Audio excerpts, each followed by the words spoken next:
A millionaire CEO married a poor girl to please his ailing father, but destiny changed them both. Hello everyone. Before we begin today's story, I have a small favor to ask. Please hit subscribe and turn on the notification bell so you never miss our channel's new videos. It is quick, free, and the best way to support us in bringing you more dramatic stories. Your support truly means the world to us. Where are you watching from? Drop your city or country in the comments below. Thank you very much. Now, let us return to our main characters. In New York City, where towering skyscrapers cast long shadows over busy streets, Adrian Blackwell was a name that carried both power and fear.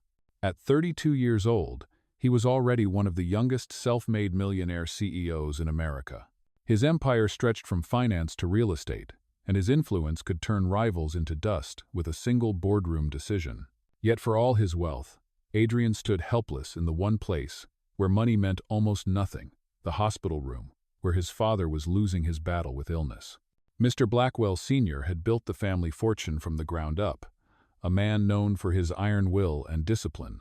Now, frail and pale, he lay surrounded by monitors, each beep echoing the fragile rhythm of his remaining days. He reached for his son's hand and whispered with a trembling voice, "Adrian, before I close my eyes forever, I need to see you married. I need to know you will not be alone." Adrian's chest tightened. He had spent his life resisting the chains of love and marriage, convinced they were distractions that weakened men. To him, relationships had always been temporary arrangements, never meant to last, never meant to touch his guarded heart. But in that hospital room, faced with his father's final wish, he knew there was no negotiation, no way to buy his way out. His father's peace of mind depended on this, and Adrian could not say no. That night, in his glass-walled penthouse overlooking Central Park, Adrian sat alone with a contract spread across the table. Marriage was no longer a choice. It was a necessity, but if it had to happen, it would happen on his terms, clear, controlled, and without emotion. He needed a woman who would agree to a deal, someone who would play the role of wife, nothing more. Across town, Emily Hayes sat in a cramped apartment above a laundromat. The buzzing of washing machines below shook the walls as she stared at a hospital bill lying open on the table. Her mother's chemotherapy treatments were draining every dollar she earned. Emily worked double shifts at a coffee shop and cleaned offices late at night. Yet it was never enough. She dreamed of designing clothes, sketching dresses on scrap paper when exhaustion allowed.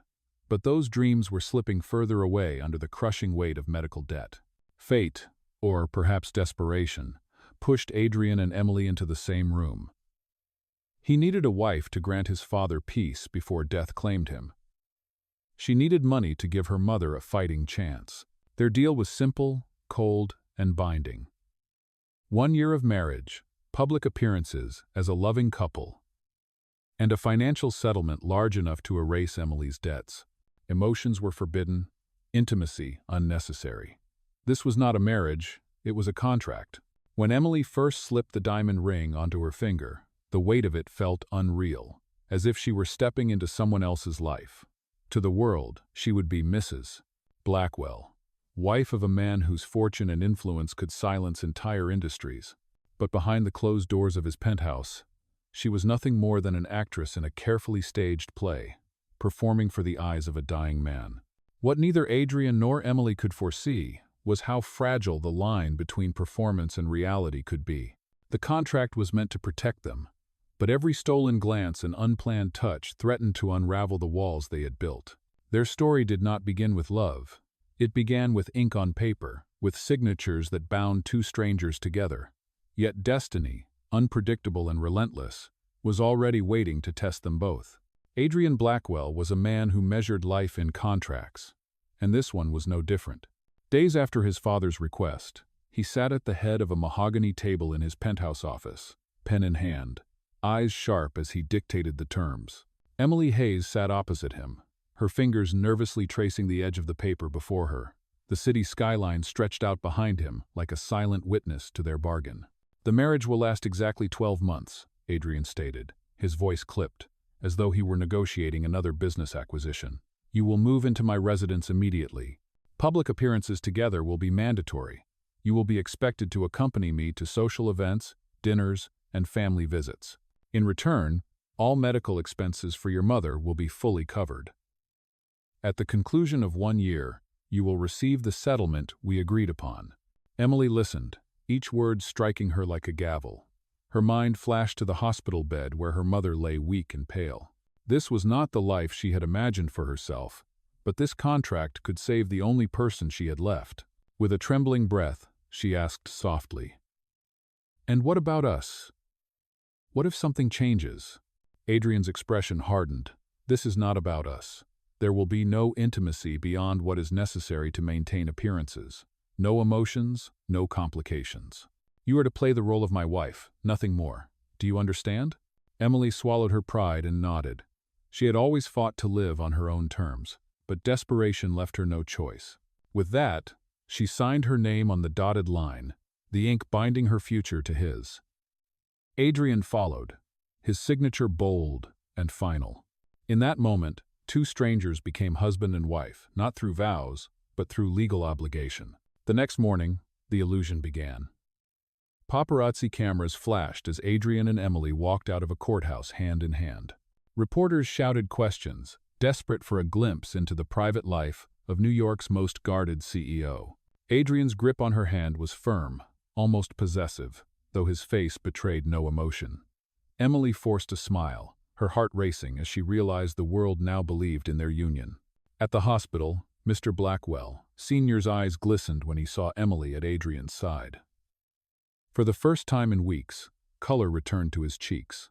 "You kept your word," he whispered, holding Emily's hand with surprising strength. "Thank you for choosing him." Emily's throat tightened, guilt twisting inside her chest. She wanted to tell him the truth, but one look at Adrian's cold, warning gaze silenced her. Life in the Blackwell mansion was a world apart from Emily's modest apartment. Marble floors gleamed beneath her feet, chandeliers sparkled above, and staff members moved with military precision. Yet despite the grandeur, the air felt colder than stone. Adrian made it clear. Her room was down the hall. Her life was hers to keep separate. They would share a roof, but not a home. Still, their paths crossed in small, unexpected ways. Emily cooked simple meals for herself in the enormous kitchen, and Adrian, though surrounded by chefs, found himself drawn to the aroma of her food. She left sketches scattered across the dining table, and one evening he paused, studying a design more intently than he admitted. Each time their worlds brushed against one another, something unspoken stirred between them, a tension that neither contract nor cold words could erase. But for now, the contract ruled their lives. To the outside world, they were the perfect couple. Behind closed doors, they were two strangers bound by necessity, each carrying secrets, each pretending not to feel the spark that flickered dangerously between them. And though neither dared to admit it, both knew that this bargain was only the beginning of a story neither contract could control. The Blackwell mansion was not a home for Emily Hayes. It was a stage, and every moment felt like a performance. The contract dictated that she and Adrian must appear united, but behind closed doors their differences clashed like fire and ice. On their first week together, Emily walked into the dining room, wearing a simple cotton dress she had sewn herself. Adrian sat at the head of the table, dressed in a tailored suit, his breakfast spread prepared by a private chef. When she reached for a slice of toast, he frowned. "The staff prepares everything for you. You do not need to touch anything." Emily looked him straight in the eye. "I prefer to do things myself. Not everything in life should be bought or ordered." The chef froze, waiting for Adrian's reaction. For a moment his jaw tightened, but then he returned to his newspaper. "Suit yourself. Just remember, appearances matter. You are no longer just Emily Hayes. You are Mrs. Blackwell." The title felt heavy, like chains around her name. Emily forced herself to sit tall, refusing to shrink under his gaze. But when she glanced at the silverware, each piece polished to a perfect shine, she felt completely out of place. She had grown up eating from chipped plates, and now she was expected to dine with crystal glasses worth more than her rent. Their clashes did not stop at the table. That evening, Adrian invited her to a charity gala, reminding her that the world would be watching. Emily stood in front of the mirror in the gown provided for her, its silk shimmering under the light. It was the most beautiful dress she had ever worn, but it felt like a costume. At the gala, Adrian moved through the crowd with practiced grace, shaking hands with politicians and billionaires. Emily followed, smiling when necessary. But she felt every pair of eyes on her. Whispers floated around the room. Who is she? Where did he find her? She does not belong here. Adrian leaned down, his voice low and cutting. Smile wider. Do not let them see you falter. Emily obeyed, her lips curving even as her chest tightened. She hated the judgment in their eyes, but she hated even more the way Adrian seemed to treat her as another accessory in his polished image. Later that night, in the car ride home, the silence between them was thick. Finally, Emily spoke. Do you always treat people like pieces on a chessboard? To you, am I just another move? Adrian's gaze flicked to her, cold but laced with something unreadable. You agreed to the contract, Emily. You knew what this was. Do not start expecting more. Her hands curled into fists in her lap. I do not want more. I just want to be treated like a person, not a pawn. The words lingered in the air long after they reached the mansion. Emily stormed off to her room, slamming the door behind her. Adrian stood in the hallway, staring at the closed door, his expression unreadable. For a man who thrived on control, her defiance unsettled him more than he cared to admit. In the days that followed, small battles continued. Emily insisted on brewing her own coffee instead of letting the staff serve her. She rode the subway to visit her mother, rather than taking the chauffeured car Adrian had provided. Each act of independence clashed with his world of rules and image. Yet each time, Adrian found himself watching her with a strange mixture of irritation and fascination. What Emily did not realize was that beneath Adrian's harsh exterior was a man who had lived his entire life under the weight of expectation. To him, the world was a battlefield where only the strongest survived. To her, life was survival through grit and resilience. Two worlds so different had been forced into one marriage, and the collision was inevitable. Neither Adrian nor Emily knew it yet, but every clash, every argument, was pulling down the walls they had built. In their war of pride, the first cracks of vulnerability were beginning to show. The weeks passed in uneasy silence inside the Blackwell mansion. The contract bound Adrian and Emily together, but beneath the surface, something was shifting. Their daily clashes had begun to reveal truths neither of them had planned to expose. One evening, Emily returned late from the hospital where her mother was undergoing treatment. Her eyes were swollen from holding back tears, and her clothes carried the faint smell of disinfectant.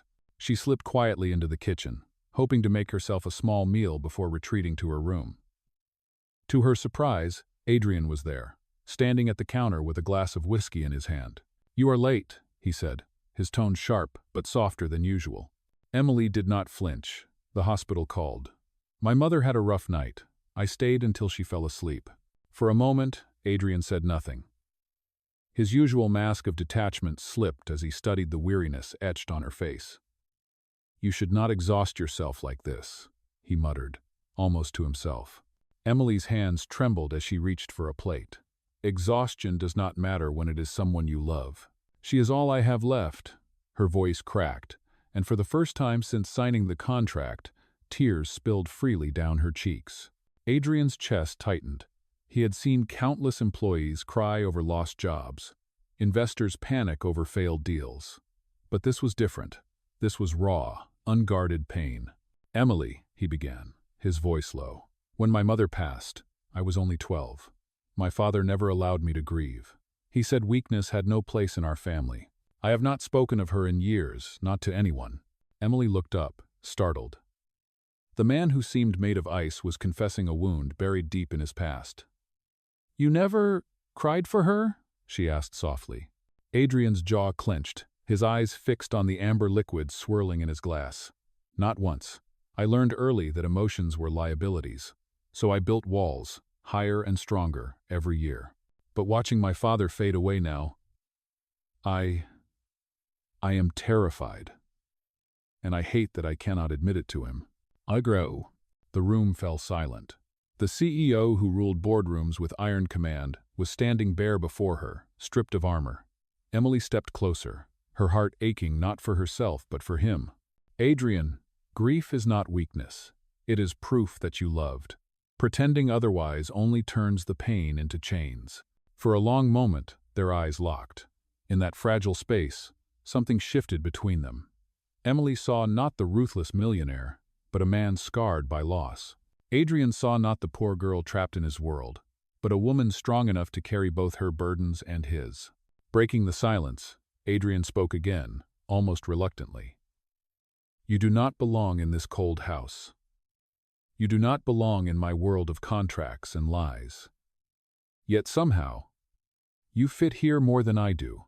Emily's breath caught, her heart beating faster. She wanted to deny it, to remind herself this was nothing more than an agreement. But the truth was undeniable. For the first time, she felt seen not as a pawn, not as an actress in a staged marriage, but as herself. The sound of the grandfather clock echoed through the mansion, pulling them back to reality. Adrian straightened, placing the glass aside, his mask sliding back into place. "Do not mistake this moment for more than it is," he said quietly, though his eyes betrayed the conflict within him. Emily nodded, though deep down she knew a line had been crossed. Walls had cracked, and once a crack appears, it only grows. That night, as she lay awake in her room, Emily pressed her hand against her chest, trying to calm the storm inside. For all the rules written in ink, for all the cold terms of their contract, something real was beginning to take root, and no contract in the world could keep it from growing. The shift between Adrian and Emily was subtle at first, almost imperceptible, but it grew stronger with each passing day. What began as an unspoken truce, after that night in the kitchen, began to reveal itself in small, unexpected moments. One afternoon, Adrian returned from the office to find Emily seated at the grand dining table, her sketchbook open, pencils scattered around her like fallen leaves. She was so focused that she did not notice him watching from the doorway. On the page, he saw flowing lines forming the outline of a dress, elegant yet bold, unlike anything in the glossy fashion magazines. "You design clothes," Adrian said, his voice softer than usual. Emily jumped, quickly covering the page with her hand. "It is nothing, just sketches." Adrian stepped closer, his eyes narrowing as he lifted the corner of the paper. "This is not nothing, this is talent." Her cheeks warmed at the unexpected praise. "It is just a dream, Adrian. People like me do not get to chase dreams. I work, I pay bills, I survive. That is all." For a moment his usual sharpness softened. "People said the same about me once, that I was too young, too reckless, too unfit to lead. But dreams only die when you let them. Do not bury yours." Emily was stunned into silence. For once, his words carried encouragement instead of criticism. And though she told herself not to read into it, something in her chest shifted. Days later, Adrian faced a storm of reporters outside his office. A rumor had spread that his marriage was a publicity stunt, designed to soften his reputation for coldness.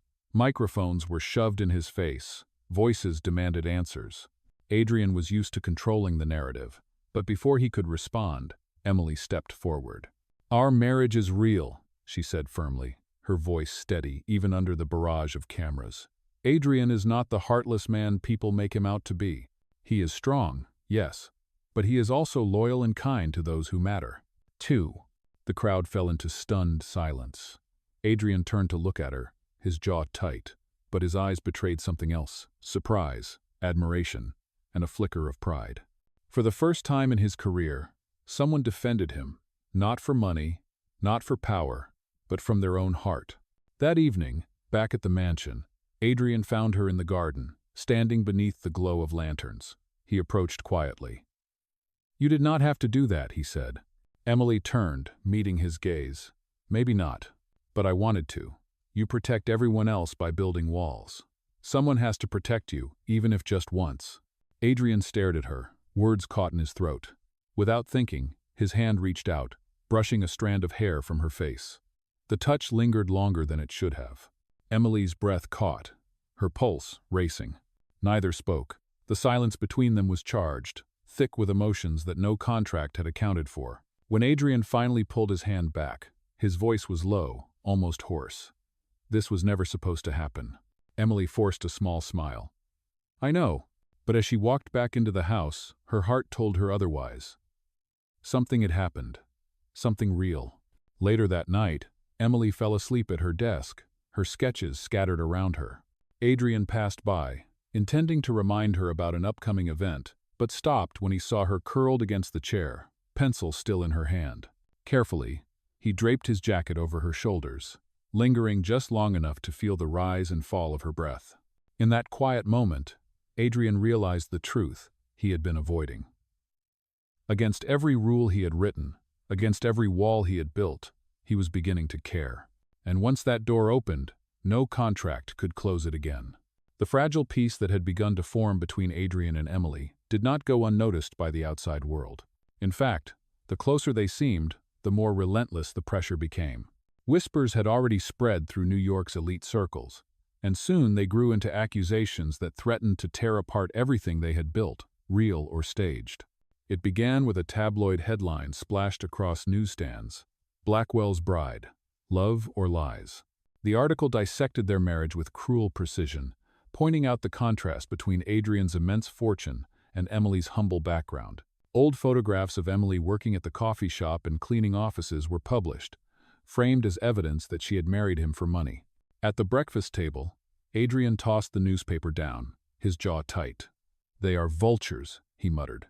"They will twist anything for profit." Emily picked up the paper, her hands shaking as she read the words. "They make me look like I tricked you, like I am some kind of gold digger." Her voice broke as she pushed the paper away. "Is that what people really think of me?" Adrian's eyes darkened. "Let them think what they want. They do not know you." But the rumors did not stop. At the next charity gala, whispers followed them like shadows. Guests smiled politely, then sneered as soon as Emily turned her back. She overheard fragments of conversation. "She does not belong here. It is all a show. He will tire of her soon enough." Each word cut deeper than the last. Adrian noticed the way Emily's shoulders stiffened, the way she forced a smile even as her eyes dimmed. When an investor's wife sneered openly, saying, "It must be nice to climb so high without earning it," Adrian's patience snapped.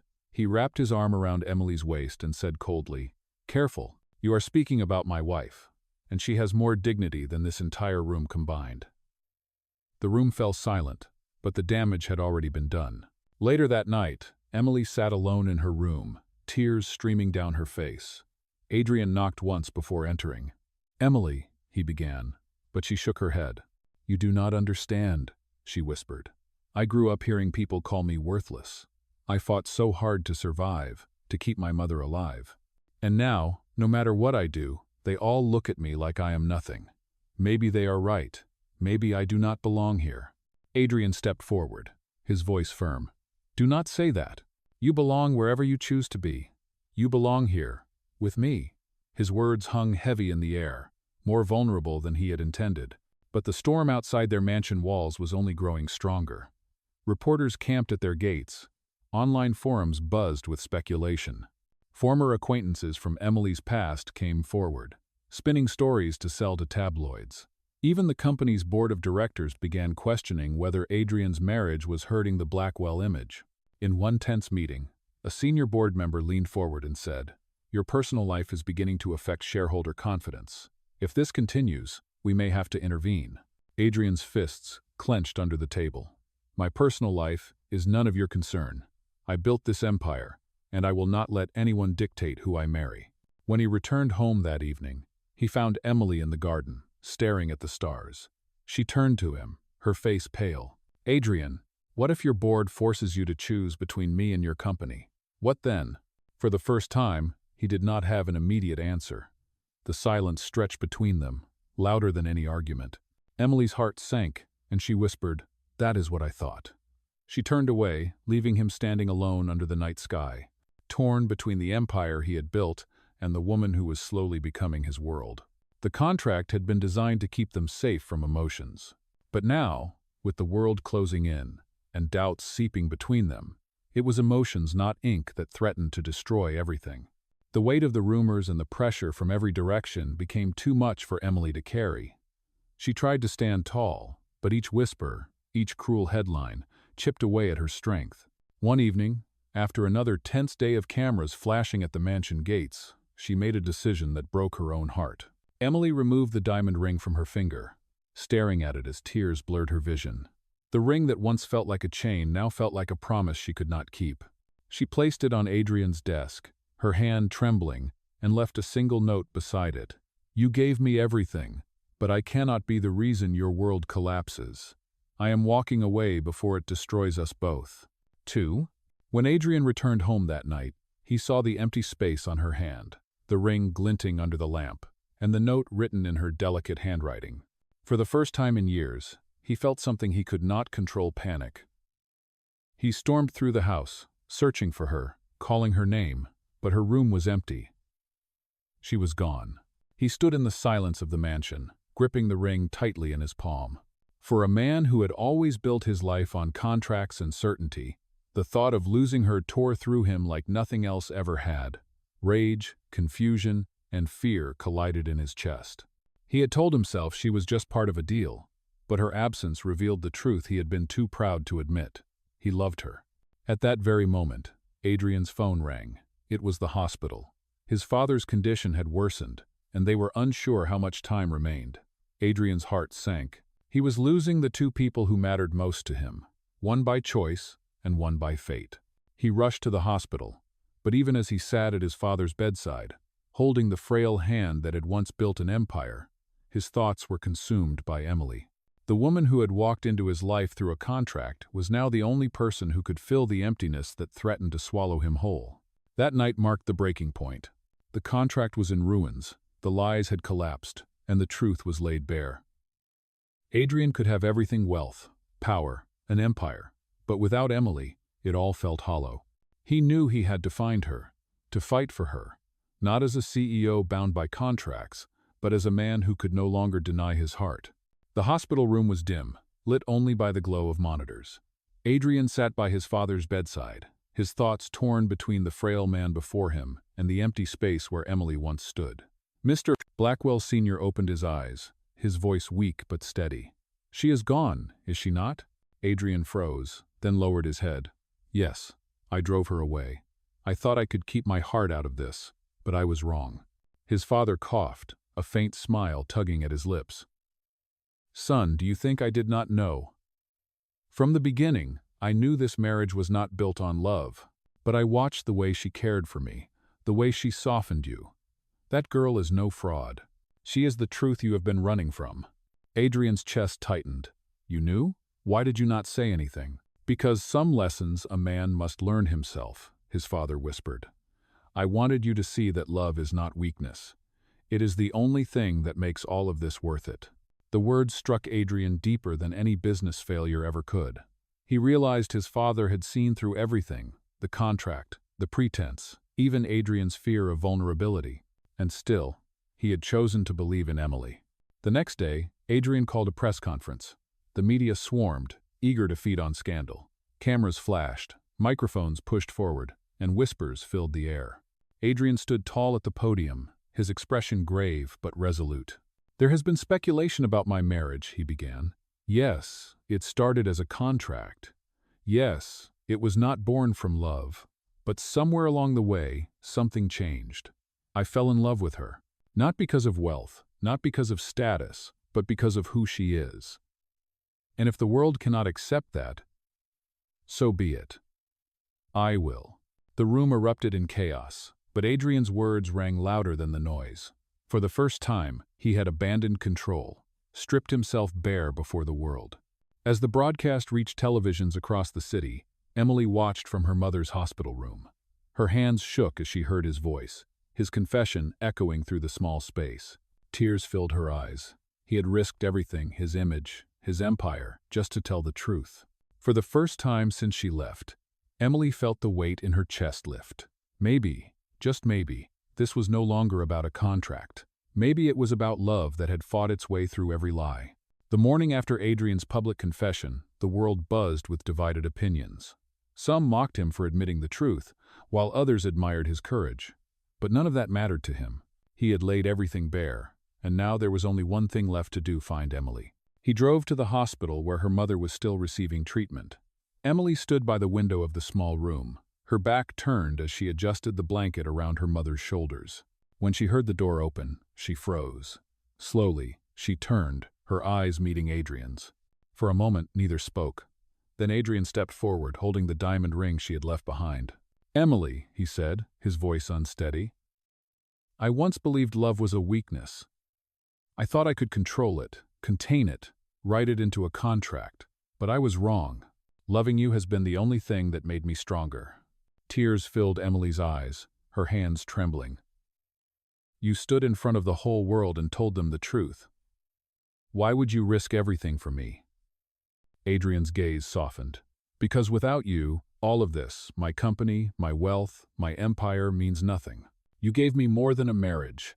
You gave me a reason to live honestly. I do not want a contract anymore. I want forever. The room was silent, except for the steady hum of the machines keeping her mother alive. Emily's mother stirred, her frail voice breaking the stillness. Do not be afraid, Emily. Sometimes love comes in the most unexpected ways. Do not let it slip away. Emily's tears finally fell. She stepped toward Adrian, her voice trembling. If we do this, it cannot be about money or contracts. It has to be real. Adrian lowered himself to one knee, holding the ring between them. Then let us make it real. Marry me again, not for appearances, not for obligation, but because we choose each other. With a shaky laugh, Emily nodded, her tears mixing with a smile. Adrian slipped the ring back onto her finger. And this time it carried no weight of duty, only the promise of love. Weeks later, under a canopy of flowers in the Blackwell garden, Adrian and Emily stood hand in hand. Their vows were simple but true, spoken not for cameras or contracts, but for themselves. As they exchanged rings once more, the guests, family, friends, and even Adrian's father, now stronger and smiling, watched with joy. When Adrian kissed Emily, the applause rang out like thunder, but all he heard was the sound of her heart against his. The empire he had spent his life protecting no longer defined him. What defined him now was the woman who had walked into his life with nothing but courage, and who left him with everything that mattered. Their story, born of desperation and bound by ink, had transformed into a love that no contract could ever contain. And this time, it was forever.